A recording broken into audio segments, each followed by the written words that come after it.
Hello dear viewers, students and friends.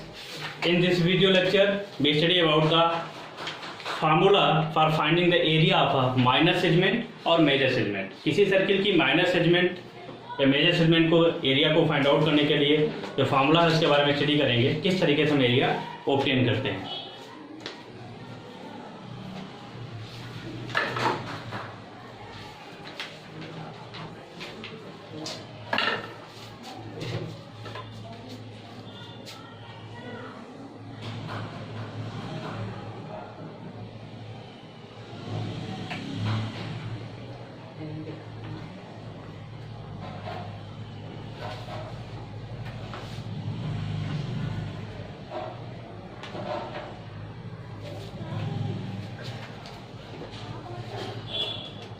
We have a circle with center O and radius small r।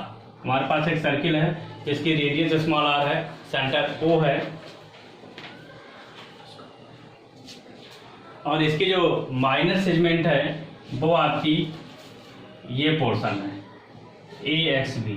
ठीक है, actual में segment होती क्या है, किसी भी सर्किल की कार्ड उसको दो पोर्शन में डिवाइड करती है। जो छोटा पोर्शन होता है उसको हम लोग माइनर सेगमेंट बोल देते हैं, जो बड़ा पोर्शन होता है उसको मेजर सेगमेंट बोल देते हैं। This is the major segment and this is the minor segment. तो किसी भी सर्किल की कार्ड उसको दो पोर्शन में डिवाइड करती है, जो पोर्शन बड़ा होता है उसको मेजर सेगमेंट, जो छोटा होता है उसको माइनर सेगमेंट बोलते हैं। AXB is the minor segment. We have a target to find the area of this portion, this setted portion. अगर हम OA और OB को ज्वाइन कर देंगे, these are the radii of the circle. तो area of minor segment AXB is given by area of sector AOB, this complete sector का area minus area of triangle AOB। Sector के area से अगर triangle का area minus कर दें तो हमें आसानी से माइनर सेगमेंट का एरिया ऑब्टेन हो जाएगा। सेक्टर के एरिया का फॉर्मूला ऑलरेडी हम लोगों ने प्रीवियस वीडियो में पढ़ा है, θ/360 डिग्री पाई r स्क्वायर। अब एरिया ऑफ ट्रायंगल AOB की यहाँ पर कंडीशंस हैं। अगर ट्रायंगल AOB आपका राइट एंगल ट्रायंगल है, यहाँ थीटा इस वाले सेक्टर का ये एंगल होगा। अगर राइट एंगल ट्रायंगल है तो 1/2 बेस इंटू हाइट यूज हो जाएगा। अगर ट्रायंगल OAB इक्विलेटरल ट्रायंगल है तो √3/4 साइड का स्क्वायर यूटिलाइज हो जाएगा। अगर ऐसी कंडीशन प्रोवाइड है, बट यहाँ पर प्रोवाइड है नहीं, लेकिन एक चीज प्रोवाइड है कि ट्रायंगल OAB हमेशा आइसोसेल ट्रायंगल होगा, क्योंकि ये दोनों साइडें क्या होंगी, रेडियाई ऑफ द सर्किल, तो हमेशा कैसा होगा, ये आइसोसेल ट्रायंगल होगा। तो इसलिए इसका एरिया हम आसानी से आइसोसेल्स की कंडीशन में गिवन रहेगी। तो क्या करते हैं, किस तरीके से निकालते हैं, इसके लिए कुछ वर्किंग है, उसके बारे में बात कर लेते हैं। सबसे पहले इन ट्रायंगल AOB, इस ट्रायंगल AOB के अंदर दिस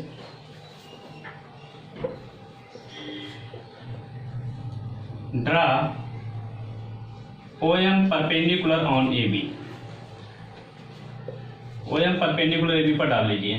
तो ये जो परपेंडिकुलर है, किसी भी आइसोसेल ट्रायंगल में वर्टेक्स से बेस पे डाला गया परपेंडिकुलर वर्टेक्स एंगल को और बेस को दोनों को बाइसेक्ट करता है। ये हमने 9th स्टैंडर्ड पे ऑलरेडी पढ़ रखा है, ऐसा हम जानते हैं। तो सिंस एल्टीट्यूड है, ड्रा किया है, therefore angle AOM equal to angle BOM, दोनों इस पूरे एंगल का मेजर कितना है, थीटा है, θ/2 हो जाएगा। And AM equal to BM that is AB/2 हो जाएगा। पूरा AB के मेजरमेंट का हाफ हो जाएगा। After that in triangle AOM, अगर हम सिर्फ इस ट्रायंगल की बात करें तो ये एंगल θ/2, ये स्मॉल r हो जाएगा। एंगल AOM इज θ/2, यानी कि पूरे एंगल का हाफ हो जाएगा, और ये स्मॉल r हो जाएगा। This is small r। Now in this triangle sine theta by 2। अगर sine theta by 2 find out करेंगे, sine theta by 2 find out करेंगे तो परपेंडिकुलर अपॉन हाइपोटेनस होता है, AM परपेंडिकुलर हो जाएगा, ये 90 डिग्री है, और हाइपोटेनस OA हो जाएगी। तो sine theta by 2 equal to AM upon small r, imply that AM equal to small r sine theta by 2, ये निकल आएगा। इसी तरीके से इसी ट्रायंगल के अंदर अगर हम cos theta by 2 find out करें तो cos sine theta by equal to OM base upon hypotenuse होता है अपॉन OA, तो OM इक्वल टू हो जाएगा OA cos थीटा बाई 2। अब यहाँ पर OA स्मॉल आर है, रेडियस है, तो OA का वैल्यू स्मॉल आर हो जाएगा दोनों जगह, यानी कि OM equal to small r cos theta by 2। OM और AM दोनों फाइंड आउट हो गए। फिर वापस यहाँ पर आ जाते हैं, तो theta upon 360 degree multiply pi r square minus 1/2।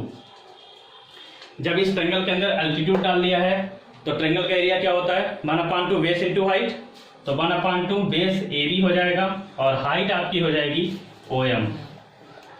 इधर थीटा अपॉन 360 डिग्री माइनस 1/2। अब इस रिलेशन से देखिए AB क्या है, 2 टाइम्स AM है, theta pi r square upon 360 degree minus AM का वैल्यू कितना है, देखिए R साइन थीटा बाई 2, और OM का वैल्यू कितना है, small r cos theta by 2, और ये 2/2 this. Therefore theta pi r square upon 360 degree minus 1/2, और R दो बार R स्क्वायर हो जाएगा तो R स्क्वायर बाहर ले लीजिए, 2 time sign theta by 2 cos theta by 2।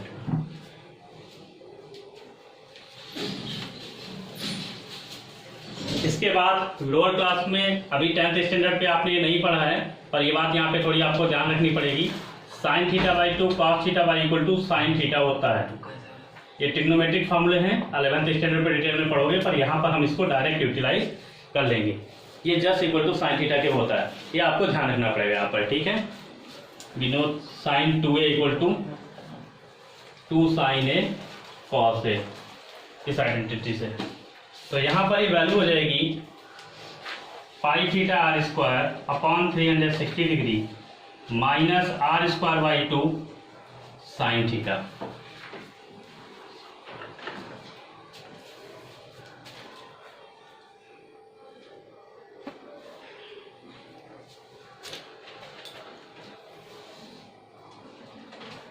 Therefore, area of minor segment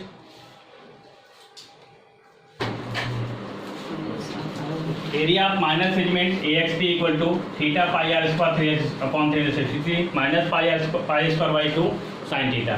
दोनों स्टेप में r स्क्वायर बाई 2 कॉमन है, तो theta pi upon 180 degree minus sine theta, ये वो आपका डायरेक्ट एरिया AXB निकल आएगा। दिस इज, तो इस तरीके से एरिया ऑफ माइनर सेगमेंट के लिए फॉर्मूला डायरेक्ट अप्लाई कर सकते हैं, एंगल दिया हो। अब बात आती है 9th स्टैंडर्ड पर एंड 10th स्टैंडर्ड पर आपने 0 से 90 डिग्री तक एंगल पढ़े हुए हैं, तो अगर आपका ये एंगल एक्यूट है, यानी कि 0 से 90 तक है, तो आसानी से आप ये वाला क्वेश्चन अप्लाई कर दीजिए, क्योंकि साइन 90 की वैल्यू पता है, साइन 0 की वैल्यू पता है आपको, आप आसानी से कर सकते हैं। पर अगर ये एंगल ऑब्टूज दिया जाए, जस्ट लाइक 120 डिग्री दिया जाए, तब आपको इसकी वैल्यू नहीं पता होगी, तो उस केस में क्या करेंगे, या तो आप साइन 120 डिग्री की वैल्यू निकालना आपको आना चाहिए टेबल से, ठीक है, वो आप 11th स्टैंडर्ड पे पढ़ेंगे। पर यहाँ पर आप क्या करेंगे, उस केस में आप ये वाला कंसेप्ट अप्लाई कर देंगे, तब क्या हो जाएगा, एरिया AXB इक्वल टू सिर्फ R स्क्वायर कॉमन ले लीजिए, ये स्टेप पे आ जाएगी, इस वाले स्टेप पे। दिस इज, यहाँ से R स्क्वायर दोनों स्टेप में कॉमन हो जाएगा, बचेगा पाई थीटा अपॉन 360 डिग्री रिमेन रहेगा। This is, R square common हो जाएगा, 2 से 2 कैंसिल आउट हो जाएगा, और माइनस साइन थीटा बाई 2 और just like cos theta by 2, यानी कि ये आप यूटिलाइज कर लेंगे।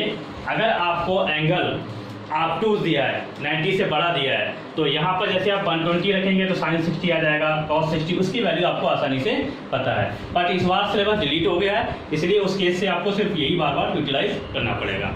ये कंसेप्ट क्लियर। तो इसके बाद आता है एरिया ऑफ मेजर आर्क। तो मेजर आर्क का एरिया निकालने के लिए एरिया ऑफ मेजर आर्क नहीं, मेजर सेगमेंट और सेगमेंट जो भी आप कहते हो, is given by area of circle minus area of minor segment. यानी कि सर्किल के एरिया से माइनर सेगमेंट के एरिया को माइनस कर देंगे तो मेजर सेगमेंट का एरिया आसानी से ऑब्टेन हो जाएगा। After watching this video, you are able to understand the formula for finding the area of major and minor segment of a circle. Thanks for watching.